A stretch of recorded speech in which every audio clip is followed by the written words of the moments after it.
Hoje a gente vai falar de uma técnica de emagrecimento que é chamada de balão gástrico. O balão está aqui também participando do programa conosco. É esse o balão gástrico, técnica que existe no Brasil já há 15 anos e agora, nesses últimos anos, está se propagando com muita velocidade, né? Funciona mesmo, doutor?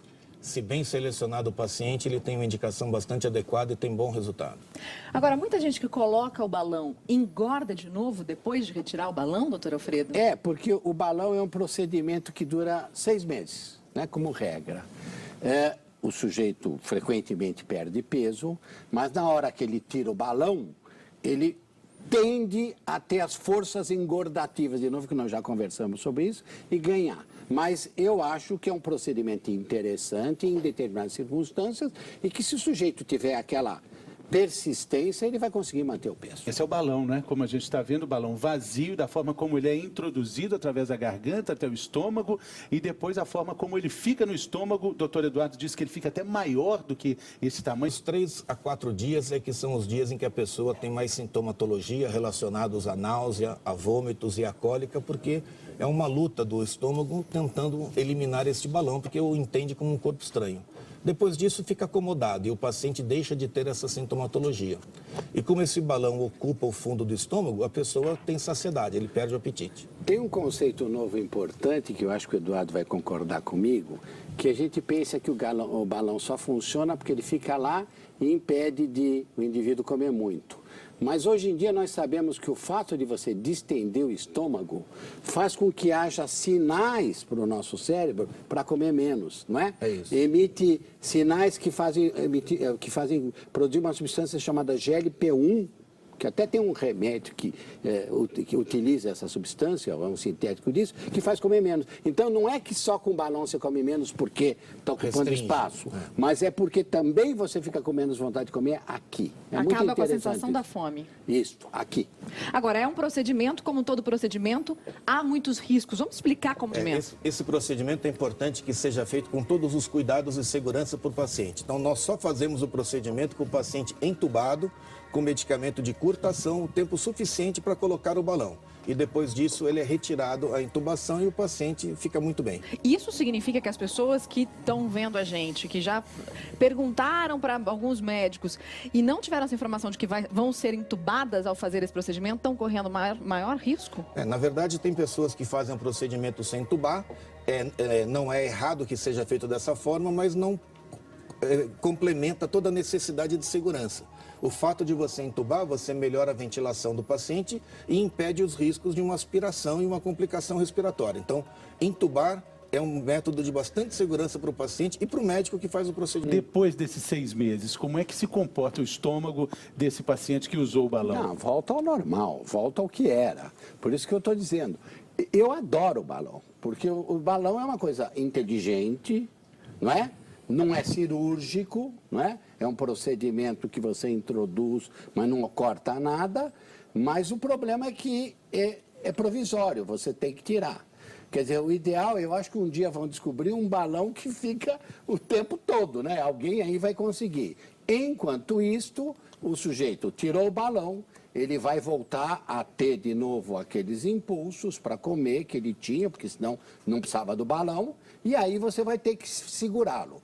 Na minha experiência, os pacientes que colocam o balão, uma boa parte volta, mas muitos ficam com um novo peso, porque eles ficam entusiasmados. Perderam peso, é mais motivação, é aquele início. Vamos ver quem é que tem indicação do balão gástrico. A gente está aqui com o nosso ranking do IMC. Explica pra gente o que é isso, doutor Alfredo. Então, IMC é o teu peso dividido pela tua altura, dividido pela tua altura de novo.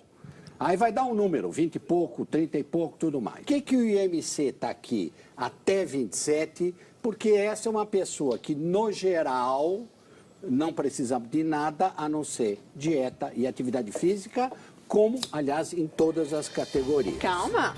Vamos então, colocar. aqui, esta pessoa ela pode eliminar peso, como o senhor gosta de dizer, Isso. com exercício físico e com dieta. controle de alimentação. Eventualmente, ela pode precisar de remédio, depende do hábito alimentar, depende de quanto ganhou, enfim, de outros fatores. De 27 a 32, chama atenção. obesidade é mais que 30. Mas de 27 a 32 está colocado aqui, porque essa é a variação de IMC que a Anvisa autorizou, nossa agência sanitária, ela autorizou o uso de balão intragástrico. Então aqui também, dieta, exercício, aí sim remédios mesmo, e se os remédios não funcionarem, é importante dizer isto, aí sim o balão. Curioso que a Anvisa autoriza, mas os planos de saúde não pagam. O balão, eu também acho isso a primeira indicação do balão é aquele indivíduo que precisa perder peso, ou por uma condição de saúde muito grave, condição cardíaca, condição pulmonar, diabetes descompensado, ou principalmente aquele indivíduo que vai precisar ser submetido a uma cirurgia bariátrica, que é um passo depois, mas ele não tem condições clínicas, então ele tem que perder peso para depois ser submetido. O que não quer dizer que o indivíduo que já fez todas as tentativas para emagrecer e não esteja nesse grau de obesidade grave, não possa colocar balão. Agora, lembrando, né, Mari, que o Sistema Único de Saúde não cobre esse procedimento. O balão custa em torno de R$ 3.500, mas todo o procedimento fica em R$ 10.000, então é preciso planejamento, além do acompanhamento médico, todo um grupo de médicos que tem que indicar. Então aqui, IMC acima de 32, de 32 a 34, vale a mesma coisa, né? Dieta e exercício sempre. Dieta e exercício sempre. Remédio nesse IMC sempre. E balão. O balão é o primeiro procedimento que eu chamaria de um pouco mais radical, Mariana. Quando não funcionou isso e o paciente precisa perder peso, aí a primeira opção é o balão.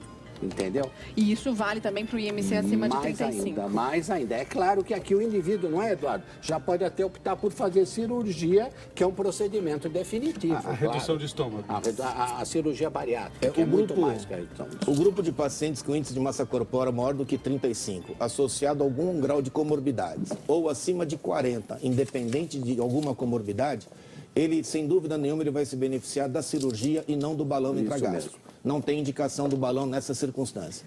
Bom, temos uma pergunta da internet, vamos acompanhar aqui. Balão intragástrico é tão eficiente quanto a cirurgia bariátrica? Neuza, Praia Grande, litoral de São Paulo? Não, não é. São coisas absolutamente diferentes. A cirurgia é o método definitivo. Pacientes com critérios de indicação cirúrgica, a cirurgia deve prevalecer. O balão intragástrico, ele precisa ser colocado como uma forma de tratamento no grupo de pacientes que não tem indicação cirúrgica ou como forma de tratamento dos pacientes com indicação cirúrgica, porém de alto grau. Então, método definitivo é sempre cirurgia. O balão não é definitivo. Às vezes, o que eu faço é o seguinte, eu digo, o indivíduo já fala, doutor, eu acho que eu estou pensando em operar, mas eu ainda não tenho certeza, eu pego pacientes assim, e eu digo, vamos fazer o seguinte, vamos começar com um procedimento menos agressivo que é o balão, ver como você se adapta, não sei se você concorda, ver como você se adapta, você já começa a ter experiência com isso, e aí, dali em diante, a gente até pode pensar em cirurgia. Existem também muitos anúncios de balão gástrico nas grandes revistas, grandes jornais do Brasil. Anúncios, faça cirurgia. Eu gostaria de dizer que ninguém deve ser tratado com nenhuma forma de método endoscópico ou mesmo cirúrgico sem uma ampla avaliação. Então, não acreditar em nenhum tipo de forma de propaganda que vai trazer a solução da obesidade. A obesidade ela é multifatorial, nós não conhecemos todas as formas de tratamento da obesidade e mesmo um paciente muito bem tratado, muito bem orientado, que tem indicação de cirurgia, que faz cirurgia, ele está fadado a insucesso em 20% a 30%. Por falta de conhecimento médico ainda de toda a perspectiva de tratamento da obesidade. Então, não creiam em nenhum tipo de anúncio. O anúncio realmente não deve ser validado. Incluindo remédios, porque o que não para de aparecer, né? É uma coisa impressionante como aparecem medicações. E, aliás, vinculam, às vezes, na internet a programas muito bons. Então, cuidado. Esse aviso é importante. Milagre não existe. Não existe de jeito nenhum.